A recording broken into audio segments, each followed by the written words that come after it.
Nestled in the quiet corner of an old, forgotten estate, the portrait hung with an eerie grace. The mansion, known as Blackwood Manor, had long been abandoned, its wooden floors creaking under the weight of history. For generations, the estate had been the subject of rumors and ghostly tales. The portrait, however, remained a testament to a darker tale, which I was about to uncover.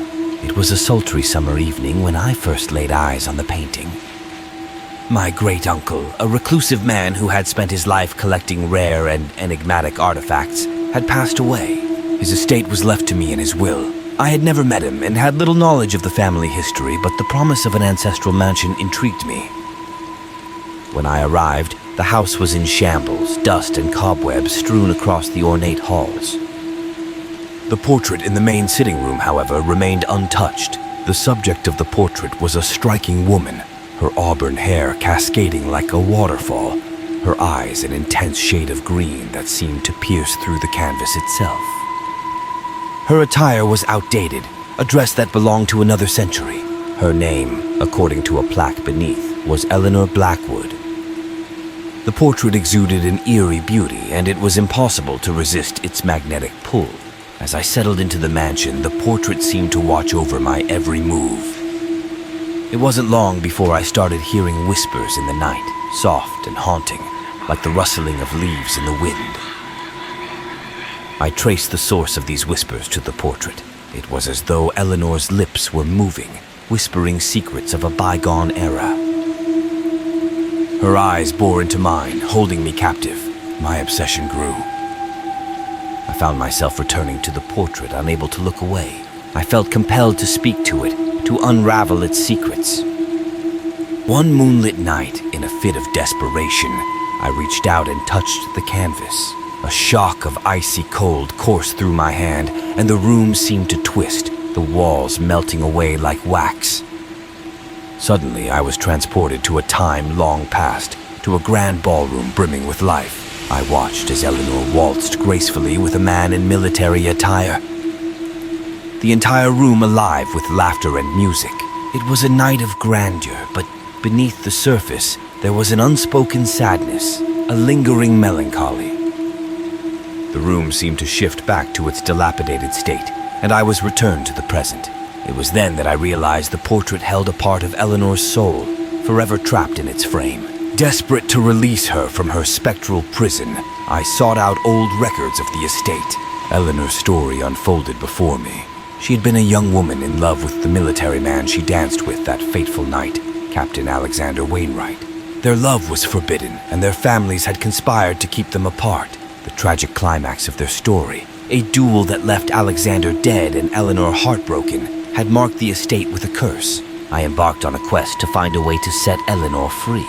It led me through ancient rituals and mystic symbols, each step bringing me closer to unlocking the portrait's secrets. I could feel Eleanor's presence growing stronger, as if she was guiding me. Her love and longing imbued the house with a strange, ethereal energy, and the air grew heavy with the weight of history. Finally, after months of research, I stood before the portrait with a renewed sense of purpose. With trembling hands, I performed the final ritual. A blinding light emanated from the painting as a spectral figure emerged from the canvas. It was Eleanor, no longer confined by the frame that had held her for so long. She looked at me with gratitude and sadness, her eyes finally at peace. As her spirit dissipated into the air, the mansion seemed to exhale a sigh of relief. The portrait remained, but it no longer whispered in the night. The haunting presence had been laid to rest, and the estate was finally free from the torment that had plagued it for centuries. The tale of Eleanor's release from her portrait's curse became a local legend, and the mansion, now a historical site, stood as a testament to the power of love and the enduring bonds that transcend time. But I knew the truth. The bond between the living and the departed was a fragile one, and some stories were better left untold.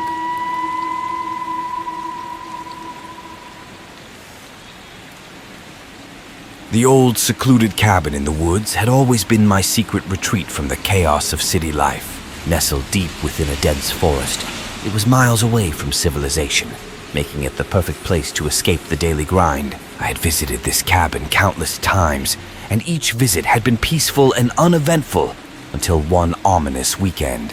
The autumn winds carried a chill that seemed to penetrate my very soul. The cabin's only source of warmth was the crackling fire in the hearth, which provided solace from the howling wind outside.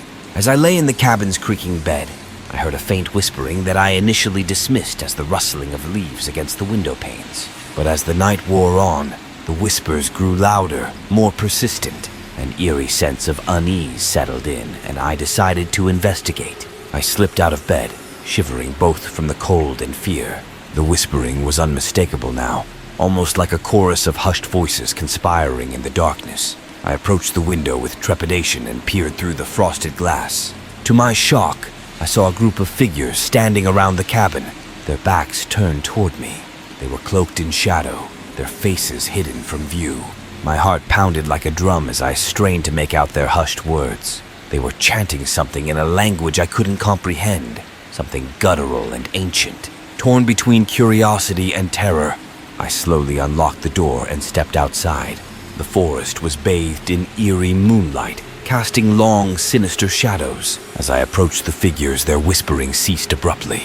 It was then that they turned toward me in eerie unison. Faces, if you could call them that, were absent. Their skin was stretched tightly over their bone structure, featureless except for empty eye sockets that seemed to bore into my very soul.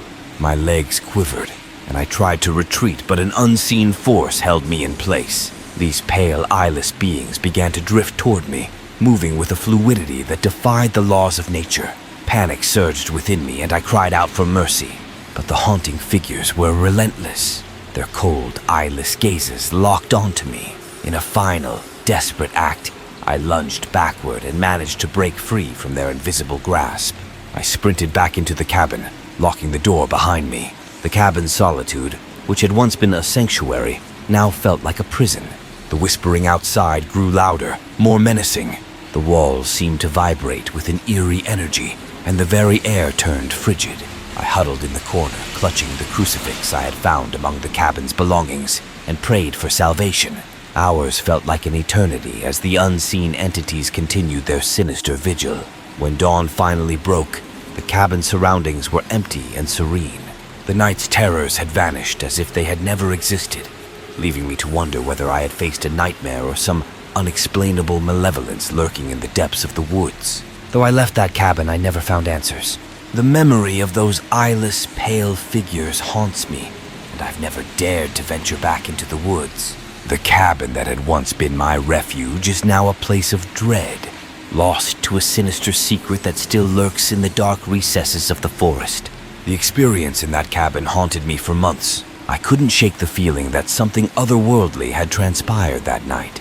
The image of those eyeless figures, their unnatural movements, and the eerie chants they uttered tormented my thoughts. I decided to share my story with a close friend, Alex, who had a keen interest in the supernatural. As I recounted the events, Alex's eyes widened with both fascination and concern. He suggested that we investigate further, hoping to uncover the mystery behind the sinister entities that had invaded my peaceful retreat. We spent weeks researching local legends, folklore, and the history of the forest. It was during our investigations that we stumbled upon an old diary belonging to a hermit who had lived in the area decades ago. The diary was filled with cryptic entries, mentioning strange rituals, dark forces, and a hidden portal to another realm within the forest. Armed with this new information, we felt compelled to return to the cabin. This time we were prepared. We gathered an assortment of protective amulets, salt, and various ancient incantations meant to ward off malevolent entities. Our journey into the woods was fueled by a mix of curiosity, fear, and determination. Upon arriving at the cabin, the eerie atmosphere was as potent as ever. We immediately set up a protective barrier around the cabin, creating a circle of salt and lighting protective candles. As night fell, we heard the first faint whispers, just as I had on that fateful night. This time we were ready. Armed with our amulets and incantations, we confronted the shadowy figures. As we approached, the entities turned to face us, their eyeless gazes filled with a mixture of curiosity and menace. They began their guttural chanting, but this time we responded with incantations of our own. The forest seemed to come alive with energy, the very air crackling with the clash of supernatural forces. The pale figures writhed in pain, their forms distorting as if they were being torn apart by unseen forces. In a final burst of energy, they dissipated into a cloud of dark mist, vanishing into the night. The woods fell silent, and the cabin's surroundings were peaceful once more. We had confronted the malevolent entities and banished them from the cabin. The curse that had plagued this place for years was broken. It was a triumphant moment, but we knew that we had only scratched the surface of the forest's mysteries. As we continued our research, we discovered that the hermit mentioned in the diary had once sought to harness the power of the otherworldly portal hidden within the forest. He had conducted dark rituals and sacrifices, unleashing forces he could not control. The eyeless entities were the result of his reckless actions, trapped in a liminal space between our world and theirs. We decided to explore the portal the hermit had written about, hoping to close it and prevent any further disturbances. Our journey took us deep into the heart of the forest, where we encountered strange phenomena, ancient runes and symbols etched into the trees. At last, we came upon the hidden gateway. It was an eerie, shimmering tear in reality, and we could sense the malevolence emanating from it. With great trepidation, we chanted incantations and performed a ritual to close the portal. The forest around us seemed to respond, and the gateway slowly began to seal itself. The air crackled with energy as the portal closed, and we knew that the threat had been contained. Our adventures in the forest had been harrowing and otherworldly, but they had also brought a sense of closure. The cabin, once a place of fear, had been restored to its former peace. We left the woods with a newfound respect for the mysteries of the natural world and a deeper understanding of the power of ancient rituals and incantations. To this day, the memory of those eyeless, pale figures and the mysteries of the secluded cabin linger in my mind. Alex and I had succeeded in banishing the malevolent entities and closing the portal to another realm within the forest. The cabin, once a place of fear and dread, had been restored to its former peace. Over time, the forest reclaimed its serene beauty, and the old cabin served as a reminder of the strange and supernatural. I never ventured back into those woods, content to leave the mysteries undisturbed. The experience had left me with a profound respect for the unknown and a lasting fascination with the supernatural. As the years passed, Alex and I continued our investigations into the supernatural, exploring other enigmatic places and confronting otherworldly phenomena.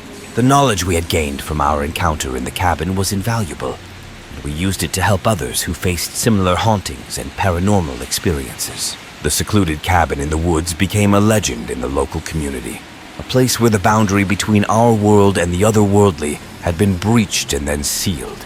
It served as a stark reminder of the dangers of tampering with forces beyond human comprehension. Though the eyeless figures had faded into memory, their existence remained a mystery that haunted my thoughts. I knew that the supernatural world was vast and filled with secrets, and I couldn't help but wonder what other enigmas lay hidden in the shadows, waiting to be uncovered by those daring enough to seek them out. And so, the story of the old, secluded cabin in the woods came to a close, but it left an indelible mark on my life, a testament to the enduring power of the unknown and the courage to confront it.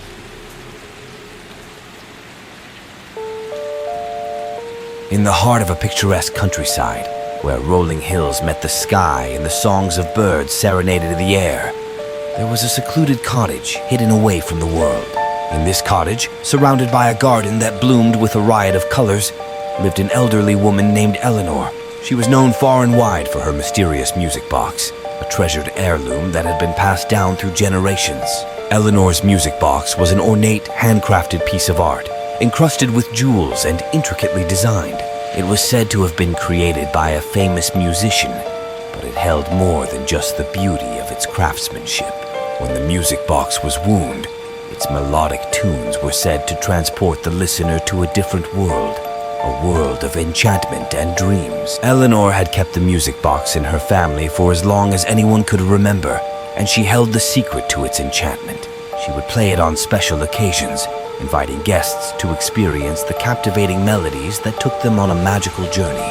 One summer evening, as the sun dipped below the horizon, casting a golden glow across the garden, Eleanor invited a young girl named Clara to her cottage.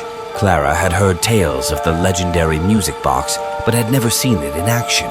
Eleanor, her eyes twinkling with anticipation, welcomed Clara into her cozy cottage. She carefully lifted the music box from its special display case treating it as though it were a precious gem. The craftsmanship of the music box was unlike anything Clara had ever seen before. It was adorned with polished wood, adorned with intricate carvings, and studded with glistening gems. Eleanor wound the music box with a graceful, practiced hand and opened the lid. As the first notes danced into the air, the room seemed to transform. The walls shimmered and the garden outside came to life with vibrant colors and twinkling fireflies. Eleanor and Clara watched in awe as they were transported to a land of wonder. The music box's melodies carried them through a forest filled with talking animals, across crystal-clear streams, and to a grand castle where a king and queen were celebrating their daughter's wedding. Clara felt as though she had stepped into a fairy tale, and the enchantment of the music box was more real than she could have ever imagined. They danced with fairies in a moonlit glade, listened to the wisdom of ancient trees, and soared on the backs of majestic eagles over snow-capped mountains. Clara and Eleanor marveled at the breathtaking landscapes that unfolded before them, each one more wondrous than the last. As the night wore on, the music box's melodies led them to a magical lake, where the water sparkled with the reflection of 1,000 stars. It was there that they met a wise old mermaid who sang a hauntingly beautiful song about the power of dreams and the importance of cherishing the beauty of the world. As the last notes of the mermaid's song faded into the night, the room began to return to its former state. The garden outside, once alive with magic, was now bathed in the soft glow of the moon. Eleanor smiled at Clara, knowing that the music box had worked its enchantment once again. She had shared with Clara the cherished secret of her family's heirloom, a secret that had the power to transport those who listened to its melodies into a world of dreams and magic. Clara left Eleanor's cottage that evening, carrying the enchantment of the music box with her, forever grateful for the unforgettable journey she had taken. She knew that she had been given a rare gift, the opportunity to experience a world of magic and wonder, and Eleanor, the guardian of the magical heirloom, continued to share its enchanting melodies with those who believed in the power of music to open the door to an enchanted world. The story of the music box and the adventures it offered was passed down through generations, becoming a cherished part of the family's legacy. Each person who experienced its magic carried with them the knowledge that dreams could come alive with the turn of a key and the opening of a lid.